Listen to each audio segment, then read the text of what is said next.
High, good morning সবাইকে। আশা করি তোমরা সবাই খুব ভালো আছো। তো আজ হলো সানডে।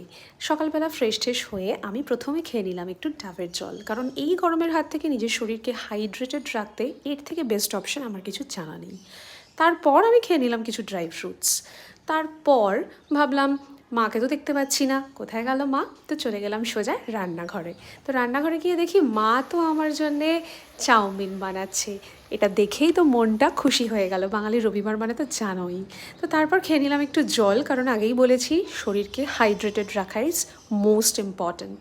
তো তারপর চলে গেলাম একটু বারান্দায়। বাইরের কিন্তু ওয়েদারটা আজ বেশ লাগছিল, একটুও রোদ ওঠেনি, টিপটিপ করে বৃষ্টি পড়ছে। দেখতেই পাচ্ছ আমার ফুল গাছগুলো, এই ছোট্ট ছোট্ট ফুলের টবগুলো বারবার পড়ে যাচ্ছিল। তো এটাকে একটু তুলে ঠিক করে আমি প্লেস করে রাখলাম। তারপর আবার চলে গেলাম রান্নাঘরে দেখতে চাউমিনটা কত দূর হয়েছে। তো এই যে আমার চাউমিন রেডি।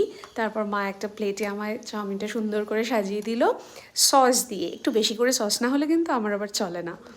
তো তারপর চাউমিনটা খেয়ে নিলাম। এই ছিল আজকের রবিবারের সকাল। আবার তোমাদের সাথে দেখা হচ্ছে অন্য কোনো নতুন মিনি ব্লগে। ততক্ষণের জন্য টাটা।